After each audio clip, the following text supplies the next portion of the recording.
Welcome to Hello Me, It's Me, Vulnerable AF, a podcast hosted by Nikki D. Lovely.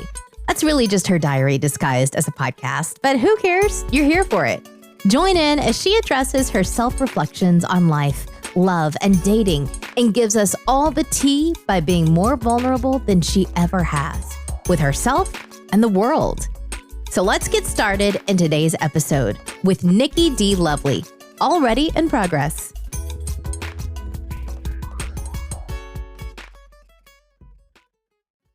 Hello. Welcome. Welcome to another Hello Me, It's Me, the Nikki D. Lovely podcast. I would like to officially thank you for joining me. I am, believe it or not, currently sitting in my car. If you follow my Snapchat at Nikki D. Lovely, you have probably seen some of the misadventures I've had with getting an electric vehicle in the state of Louisiana. It has not been fun, and having to charge it takes me about an hour and a half, and recently it's been running me about $50 to charge. So that being said, I think it's a little off. It's supposed to be more like 20, 30. Anybody looking to get an electric vehicle, please do keep that in mind. Anyway, I had nobody sponsoring me to do electric vehicles. Today, interestingly enough, I have been trying to talk about this for the last couple of weeks. I think if you've been following any of my other podcasts that I put up in the last month, those were all previously recorded in June. I am not currently seeing anyone, but those previous recordings did mention me talking to someone and, kind of getting my heart broken. And I've recorded about 2, I think, regarding the situation. And after my spirit released my attachment to this person, I didn't even really want to touch it anymore. I didn't even want to touch the subject matter. I was like, why am I even giving time to this? It's kind of draining of my energy. It wasn't even worth it to do another podcast. But I say that it's not really so much about doing the podcast about him. This is really about my spiritual growth and what I have learned from these types of situations and my dating experiences. So that is the only reason why I have decided to kind of do I call it like a 30 days of heartbreak, because for me, it's been so long since I've dated with my heart open that it hurt coming down. And the funny part about that is we all know going in that there's a possibility we could get our heart broken, which I feel is the reason why a lot of us kind of shelter our hearts. The reason why a lot of us don't even put in all of the effort that we could be putting in when it comes to starting and building a relationship, especially in this day and age. People are so protective of their hearts, even when they don't know that they're being that way. I've noticed some people, even in this dating phase, where I'll go out with people and they say that they want one thing. And that's not to say that, because they didn't find it with me, that they don't really want it. But what I have found is you'll have what seems to be a good relationship with someone, and I feel like the better it gets, or the more you're really feeling someone starts to get scared. And it's something about that feeling of oh, wait, this could really be it. Am I potentially taking myself off the market? Do I really, really like this person? There's a possibility I could get my heart broken. Retreat. You know what I'm saying? I've done that personally, and I've had that happen on the receiving end as well. So I understand that is a thing. We are afraid to have our heart broken. And I've been out of the game so long where I have not put my heart on the line in so long. For those of you guys who don't know, I practiced 5 years of celibacy or abstinence, however you want to look at it. And I really just kind of took myself out the game, which meant I wasn't willing to put my heart on the line. And so this time I promised myself that when I went to dating, I would actually try to put my heart out there.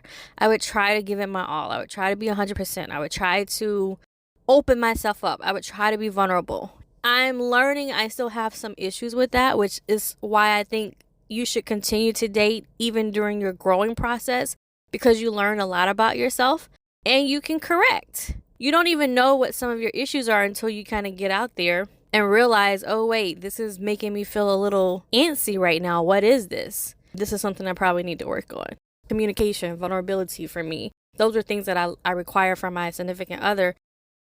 However, I'm even getting to the point where I'm asking myself, am I giving those things? Those are things that I want. Am I giving those things as well? I say all that to say, to get to the point, which is going back to what I originally stated about talking about the relationship that ended recently with someone who I realize now I just really did not know. So I don't want to say there was a degree of love bombing involved. I think what happened that kind of made me fall so fast was wanting love. And I think that's something we also have to be very careful of, because that's one of those things where I notice you have con artists who prey on people who are lonely and who want love. And in that, we still have to make sure we put up our boundaries.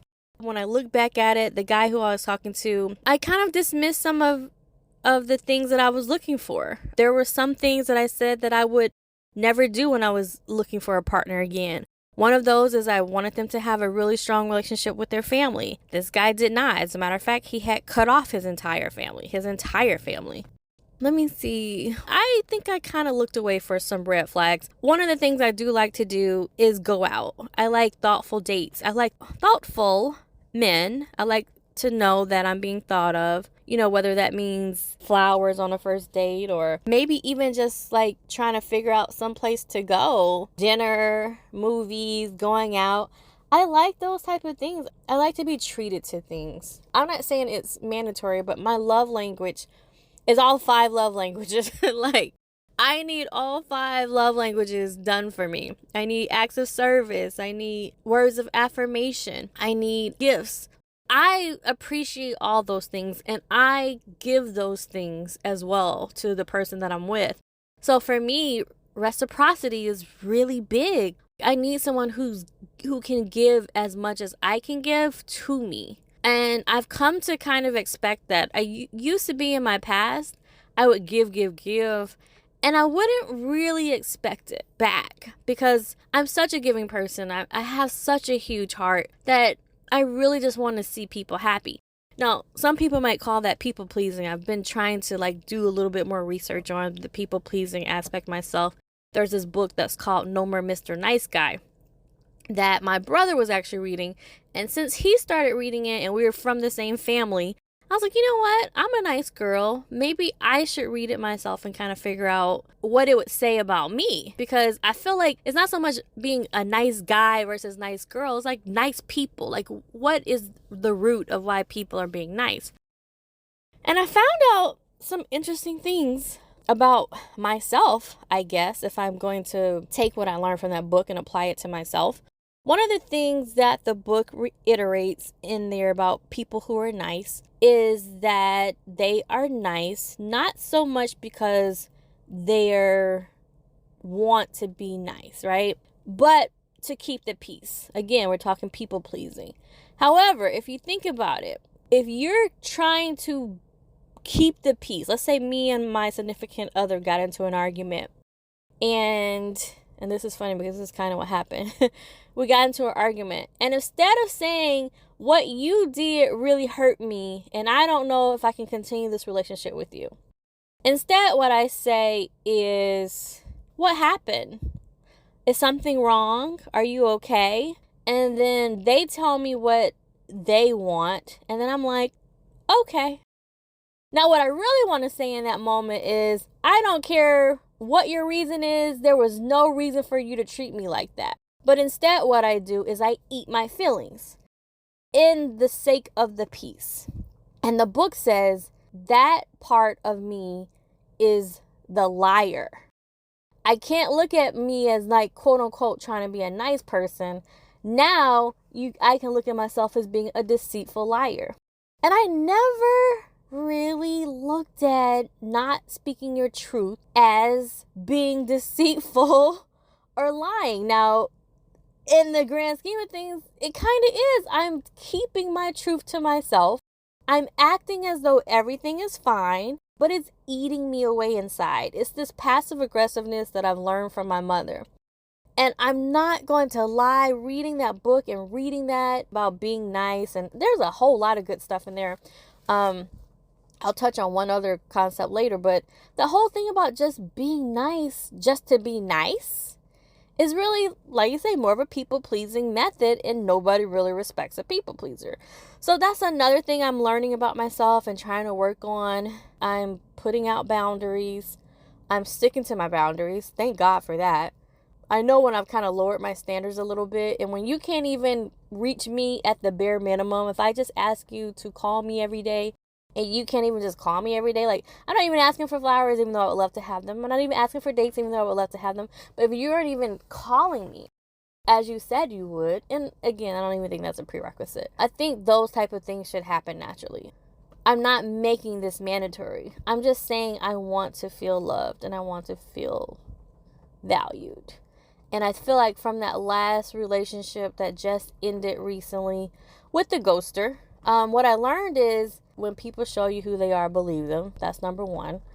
And then number two is allow people to show you who they really are so that you can believe them. I think that's number two.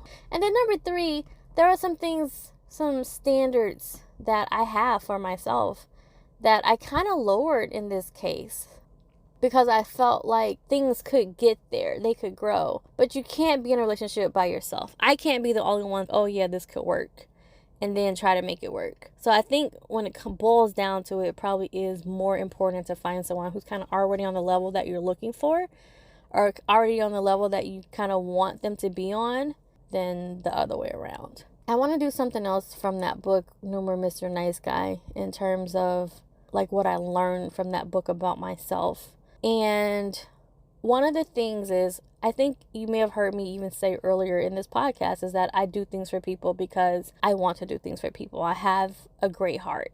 To be fair, I genuinely feel like that. I genuinely feel like my heart is just that big and it's just that open, right? But then on the other side of me, I'm like, ugh, whatever. Be quiet, Nikki. Like, blah. No one's really that nice, right? A lot of times when people do things, they do it in the hopes or return of getting something back from it. I don't go into things looking to get anything back. I'll put that out there. If I'm giving money to the homeless, I know I'm not looking for that homeless man to give me $20 back the next time I see him. So I don't go that far. But if you generally think about it, what do I get out of the situation? A lot of us, when we give things, we are still looking to get something back. Now, it may not be what we gave them, but what we give, it may be like a sense of, oh, look, I helped that person. The book was stating that in those senses, a lot of quote unquote nice guys or nice girls take on projects. And I even realized this in my last relationship. What happens when you're dating a nice guy, if you aren't a project for them, then they will kind of push you to the side because they're like, well, where's my value here? I get my value out of helping projects. So if you're not a project for me, then I need to get away from this. And I feel like that's kind of what happened with this last person I was talking to, is I realized I'm not enough of a project for him. I don't think he could see where he could help me. And he seems to be the kind, looking at his past relationship, that takes on projects. Kind of like me. My past relationships, I've always taken on projects. And I think in my mind, I had made this man another project for me. Now, he wasn't to the extent of any of my previous projects. My previous projects, they had it all. You know, I've talked about my ex-husband who he had a lot of things going on. Like, I won't go into his life, but he was a huge project for me. I thought I could save him. I thought I was God. And I remember one day my girlfriend said to me, "Who's going to save you?" And that kind of got me out of like that, oh wait, you're right. But if I go back and think about everyone else I've given my heart to in the past, wow, this is a big aha moment for me. There have always been project men. I've seen those memes where they're like the little boy and the older girl, and they say, well, what do you do for a living? And the guy goes, I'm a bum. And then the girl goes, get me pregnant then. It's hilarious to watch it, but there's so much truth in it, because if we look back at the psychology of, you know, for me, it was always trying to people please my parents, right? So I wound up being a people pleaser as an adult. I think a lot of us as women, we are trained to make sure that those around us are always in harmony. So we are trained to be more people pleasers. I take that and I'm looking for the quote unquote broken man, not even knowing I'm looking for the broken man. And that's the problem. The emotionally unavailable man, oh wait, I can fix you. I can help you. I'm really good at getting people to open up to me. Like, you're going to open up to me, right? I take it on as a challenge. Hell fucking no, Nikki. Hell fucking no. I need you to stop that shit right now. Now, here's the thing. I don't want a man I have to fix. Like, literally, I don't want a man I have to fix. I am dating men right now who man, guys, when I tell you I'm back on this dating scene and I was so pissed off about it at first, I was like, fuck, why am I here again? Like, I did not want to be here again. I did not want to be on the dating site. I did not want to be talking to people again. I did not want those like, hey, how are yous and all these new numbers in my phone. I thought I was so over that. I was hoping I was over it. So when I wound up kind of getting back into this, I was like, dang, man, why am I here again? But man, when I tell you, when they say God is an awesome God, whoever you pray to, whoever you meditate with, whatever you believe in, when I say the universe aligns for you, it has aligned to the point where now I'm dating men. I mean men. And in comparison to the last guy I dated, I see why it didn't work. God was like, I've called you to do more than this. I've called you to be better than this. I've called you to be with a man who compliments you. That's where I am right now. I'm looking for men who compliment me. Not men I have to baby, not men I have to take in as a project. Not men who can't even talk to me about their issues and try to work through things. I feel like 3 to 4 months is a pretty considerable amount of time to like give your time to someone, especially when you're talking to them on a daily basis. But at the end of the day, it's also a good amount of time to realize, okay, this really isn't going to work out if it's really not going to work out. And, that's kind of where we got to. But now on to bigger and better things. I had my moment of heartbreak. I had my 30 days to get myself back together. I cried it out. I prayed about it. I talked to my homegirls' ears off. We talked about the same thing over and over again. I think the best thing that I got out of this is realizing that I have triggers, that there are things I still need to work on, that I'm a work in progress and I'm working through this. I even reached back out to my therapist who I haven't talked to in like 2 or 3 years. And I'm like, I need to figure this out. I'm constantly working on myself because I don't want to bring anything to my next relationship that doesn't help me and him be emotionally on the same level. I don't want my man to be more emotionally intelligent than I am. I want to make sure that when I come into it, I can give him whatever he can give me. I believe in 50-50 relationships when it comes to that. I do. So that is why I'm constantly working on myself, because I've told you guys this before. I don't want to be alone. I know I don't. I told myself I did. I told myself I could be by myself. I'm by myself this summer. There's nobody here but me and my dog. And that's not it for me. So, yeah. I'm surprised that my thing may be done. I'm not sure. I took a moment to check on my car. It looked like it's gone into that mode where it's like the last 30 miles. It takes an hour to get 30 miles put on the car, which is ridiculous to me. But since we're here, I'm going to turn this ear on. So the sound may be a little different. You guys may hear it. The sound may be a little different, guys. Oh, wow. That takes up, just having the air on takes up so much mileage. It's ridiculous. But I'm not about to sit up here in this hot car. So I started off talking about my 30 days of heartbreak and getting over everything and allowing myself to cry everything out. And I think that was good for me. I think it allowed me to see what it was going to feel like to open up my heart. I think I wound up getting attached a little bit too much too soon. So I think that will show me not to get so attached so quickly, right? Without being shown something. I think that was good for me, especially when you don't really get to know someone and you really don't know someone's intentions. You don't want to be love bombed into thinking that someone is somebody that they're not. And at the end of the day, I think what happened was, I think he really just wanted me to run after him. And I'm not a chaser. Like I've said before, I'm not a chaser. I believe in things happening how they're supposed to happen. And I remember, as I've told you before, I've prayed on it so many times, and God's just kind of like, don't stress over this relationship. Enjoy it while it lasts. And I remember like that last part being like, while it lasts? What do you mean while it lasts? And then it kind of fizzled out. Like, it didn't really fizzle. It was like an abrupt end because there was like no line of communication on his end.